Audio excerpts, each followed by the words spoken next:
स्वामी समर्थ. जय श्रीराम, जय हनुमान. मंडळी, आज शनिवार आहे आणि शनिवारी शनी कवच वाचल्याने काय फायदे होतात, शनी कवचाचा प्रत्येक शब्दाचा मराठीमध्ये अर्थ काय होतो, या व्हिडिओमध्ये या लेखामध्ये ही सविस्तर माहिती लिहून दिलेली आहे.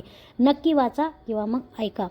खूप मागचे शनी कोणतेही ग्रह असतील तर ते मुक्त होतील.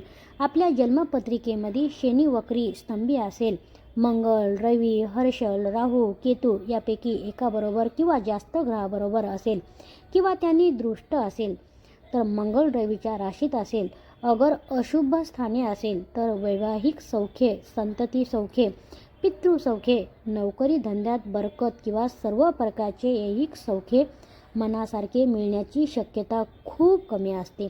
असे होऊ नये म्हणून हे शनी कवच आपण दररोज म्हणावे. ही खूप महत्त्वाची माहिती आहे, म्हणून पूर्ण व्हिडिओ पहा. व्हिडिओ आवडला असेल तर शेअर करा, लाईक करायला विसरू नका. खूप मेहनत लागते व्हिडिओ बनवायला, ही कळकळीची विनंती. चला तर मग सुरुवाती करूया. शनी कवच आपण जेव्हा पठण करतो त्याचा मराठीमध्ये काय अर्थ होतो. शनी कवच हे संस्कृतमध्ये असून ते ब्रह्मांड पुराणातील ब्रह्मदेव नारद यांच्या संवादामुळे आलेले आहे.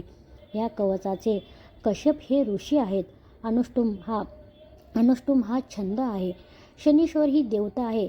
शुम ही शक्ती आणि शिम हे किलक आहे. शनीश्वर देवतेची कृपा व्हावी म्हणून हे कवच म्हटले जात आहे.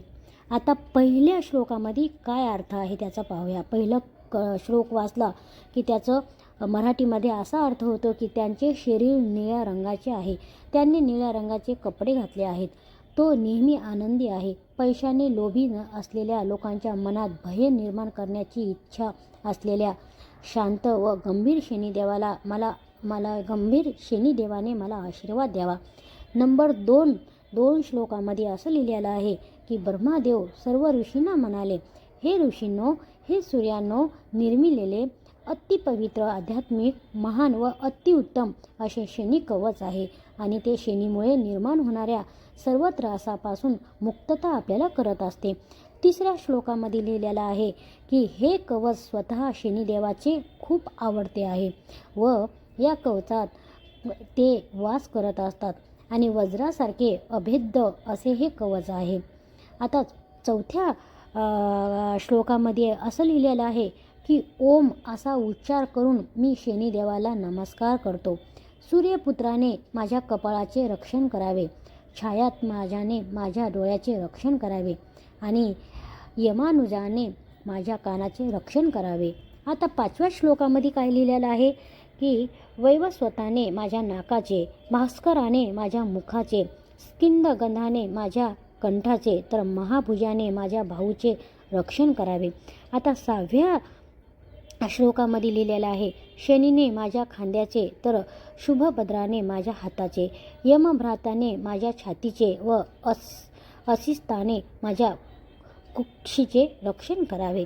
आता 7व्या श्लोकामध्ये हे लिहिलेलं आहे की ग्रहपतीने माझ्या नाभीचे, मंदाने माझ्या कमरेचे, अंतकाने माझ्या वृक्षाथळाचे, तर यमाने माझ्या गुडघ्याचे रक्षण करावे. 8व्या श्लोकामध्ये असं लिहिलेलं आहे की मंद गतीने माझ्या पावलाचे, दानने माझ्या शरीराच्या सर्व भागांचे व शरीर मध्याचे व गुप्तगाचे सूर्यनंदनाने रक्षण करावे. 9व्या श्लोकामध्ये आहे जो कोणी सूर्यपुत्राच्या या पवित्र कवचाचे पठण करेल त्याची शनीपासून होणाऱ्या त्रासापासून 100% मुक्तता होते. 10 नंबरवर असं लिहिलेलं आहे जरा एखाद्याच्या जन्मपत्रिकेमध्ये शनी आणि 12व्या नंबरवर 12व्या घरात व्यव्यात असेल तर पहिल्या घरात लग्नात, दुसऱ्या घरात धनात आणि 8व्या घरात मृत्यू किंवा सप्तमात असेल तरी सुद्धा हे कवच दररोज म्हटले तर त्याचं 100% शुभ फळच मिळत असतं. म्हणून शनी कवच रोज वाचावे.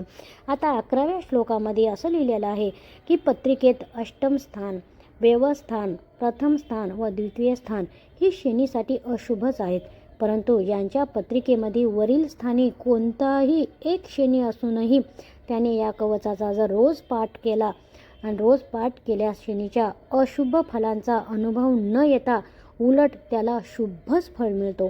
अनुभव 100% येतातच.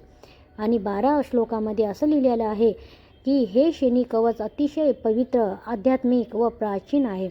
जन्मावेळी शनी पत्रिकेत त्यांच्या अशुभ स्थानात म्हणजे 12व्या, 8व्या किंवा पहिल्या स्थानात असला तरी हे कवच जन्मस्थ दोषापासून आपल्याला 100% मुक्त करत असते. अशा रीतीनं हे ब्रह्मांड पुराणातील ब्रह्मदेव व नारद ऋषींनी हे रचलेले शनी कवच हे पुरे झालेले आहे.